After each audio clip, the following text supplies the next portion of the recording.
যে সমগ্র দুনিয়াকে তো আল্লাহ গঠন নিজের ইচ্ছায় দিছেন, আপনাকে তো নিজ ইচ্ছায় দেন নাই, বরং গঠনের ভান্ডার আইনার সামনে রেখা দিছে আর বলতে বন্ধু চয়েস করেন। আমরা শুধু সেট করব আর কিছু করব না। চয়েস আমরা, আপনার সেটিং আমাদের। এই জন্যই তো কেউ লিখছে, এই জন্যই তো কেউ লিখছে যে মেরাজ কেন, অনেকগুলা কারণের ভিতরে এটাও লেখছেন যে আল্লাহ তো বলে বন্ধু দেখি তো বটে, কিন্তু একটু কাছে আয়া বসেন না, দেখি আপনি চাইলেন কিরম আমি বানাইলাম দেখি তো। কি মক্কার গলিতে হাঁটতে তো দেখি, মদিনার গলিতে ঘুরতে তো দেখি, মক্কার গলিতে হাঁটতে তো দেখি, বাইতুল্লাহ বসতে তো দেখি, একটু উঠে আসেন না। কোথায়? একবারে আরো একটু কাছে বসেন না, দেখি আপনি চাইলেন কিরম আমি বানাইলাম কিরম। ওই মডেল পাঠাইছেন যেন আমরা প্রস্তুতি নিয়ে যেতে পারি। আমি গ্যারান্টি দিলাম কোরআন থেকে একটা না একাধিকটা, ইন তুতিউহু তাহতাদু ফাত্তাবিউনি ইউহিব্বুকুমুল্লাহ ওয়াস্তাগফারা লাকুর রাসূল লাওয়াজাদুল্লাহা তাওয়াবার রাহিমা। গীতা তো পড়ি না, কি পড়ছি?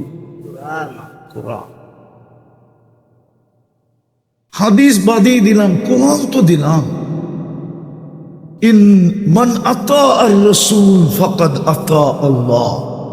আল্লাহ তো বলে বন্ধুর রঙই আমার, বন্ধুর রঙই বন্ধুর রঙই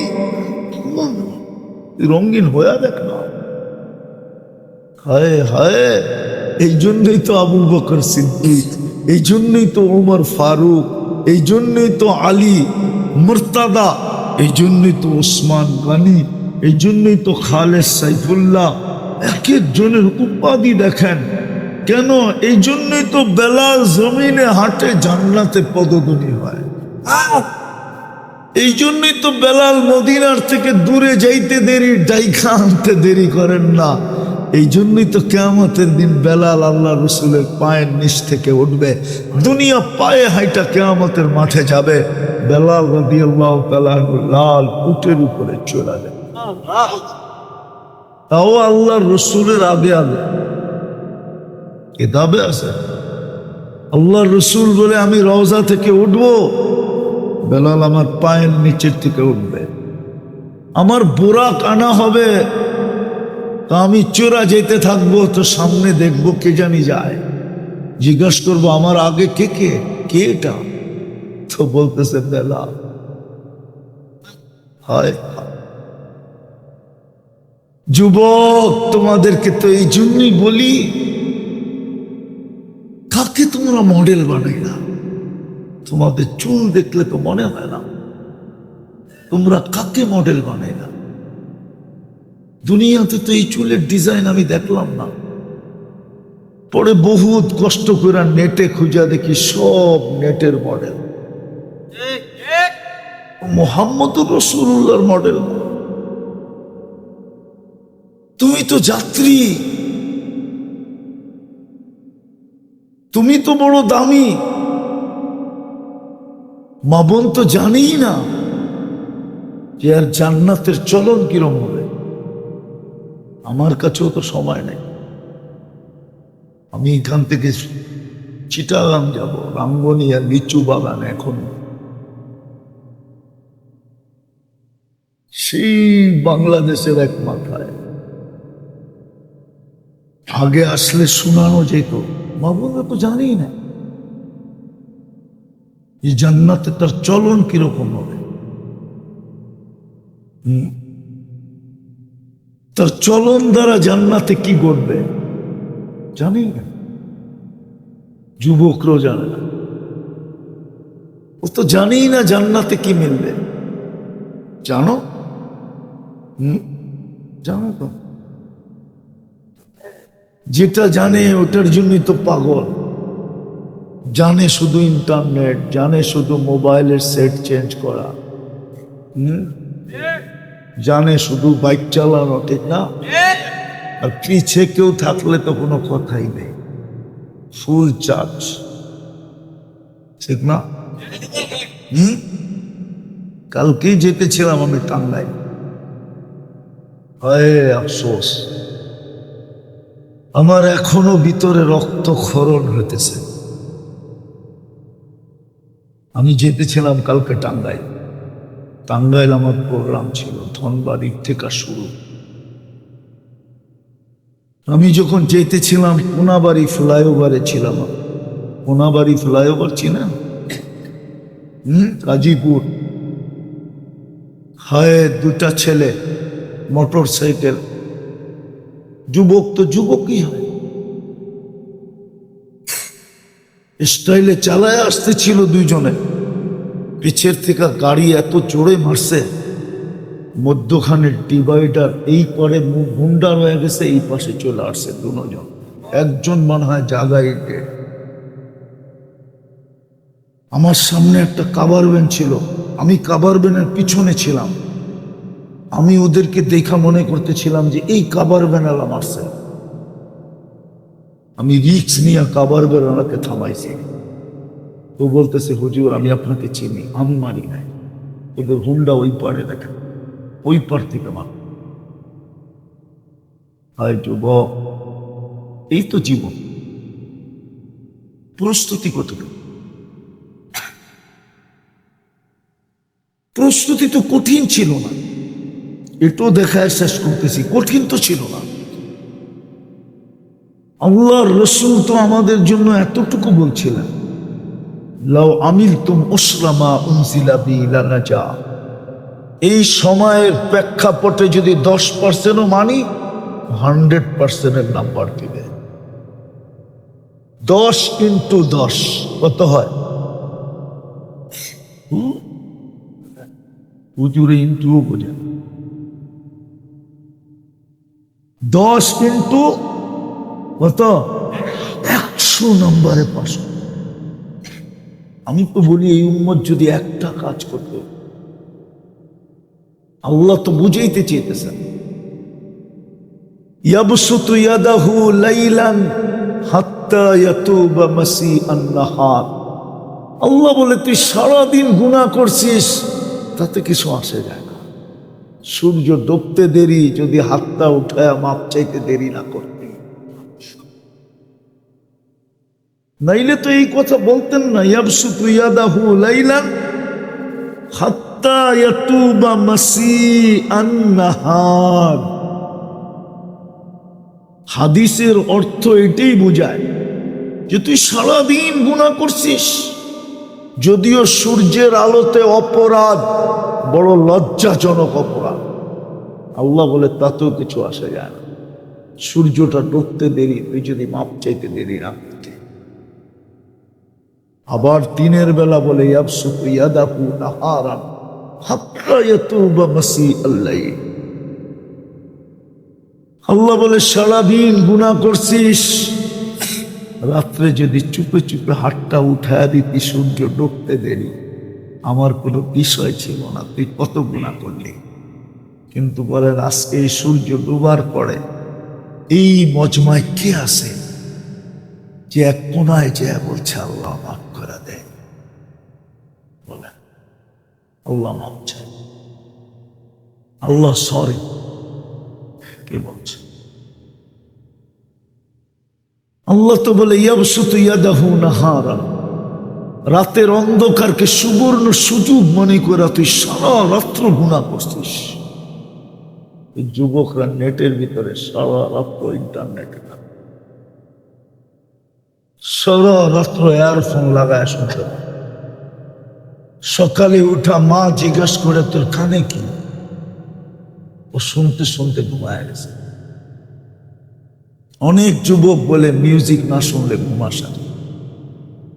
এইখানে আছে, আপনি নাউজুবিল্লাহ পড়েন, আমি নাউজুবিল্লাহ পড়তেছি না। আমি বলতেছি যুবক, সারা রাত্র তুই গুনাহ করলি, তোর মালিক তো বলে কোনো বিষয় ছিল না, সূর্যটা উঠতে দেরি, তুই যদি হাত উঠাইতে দেরি না করি, তুই তো হাত দেরিতে উঠাই অপরাধ করছিস। সূর্য উঠতে দেরি, তুই যদি সাথে সাথে হাত উঠাইতি আর বলতি মালিক মাপ চাই, আল্লাহ বলে কোনো বিষয় তো ছিল না, মাফ করা দিলাম। প্রস্তুতি তো সহজ ছিল। মুহাম্মদুর রাসূলুল্লাহ সহজ করছেন দেখেই তো হারিসুম বিল মুমিনিনা রাউফুর রহিম। উলামাদেরকে জিজ্ঞাসা করেন, নাইলে কোরআনে এই শব্দ আসতো না, হারিসুম বিল মুমিনিনা রাউফুর রহিম। বন্ধু তো সারাদিন উম্মতের চিন্তাই চিন্তিত। হারিস শব্দ আপনি জানেন না আরবিতে কাকে বলে? আল্লাহ তো বলতে চাইতেছে, বন্ধু লুবি হওয়ারও একটা মাত্রা আছে। আপনার ভিতরে তো উম্মতের জান্নাতের লোভের কোনো মাত্রা অতীত হয়ে গেছে, সীমানাই নাই। আপনি তো সীমানা অতীত লুবি, উম্মত জান্নাত পাক। আসেন, প্রস্তুতি আল্লাহ দেখবে। প্রস্তুতি কতটুকু? প্রস্তুতির উপরেই আপনার আমার মূল্যায়ন। কসম, প্রস্তুতির উপরেই জান্নাত মিলবে। নাইলে কোরআনের ওই চিৎকার আমি শুনে শেষ করতেছি। কোরআন আজকে আমাদের সামনে চিৎকার দিতেছে, আরাদিতুম বিল হায়াতিদ দুনিয়া। ও মানুষ, নারায়ণগঞ্জের তুই এই মাটি নিয়ে খুশি হলি কি করে? তোর জন্য তো জান্নাত রেডি। আল্লাহ তো বলে, উম্মতে মুহাম্মাদি তোরে বানাইছিলাম কুদরতি হাত দিয়া, তোর জান্নাতও তো বানাইছি কুদরতি হাত দিয়া। তোকে কোনো সৃষ্টির ছোঁয়া লাগতে দেই নাই। তোর জান্নাতের কোন নেয়ামতে আমি কোন সৃষ্টির ছোঁয়া লাগতে দেব না।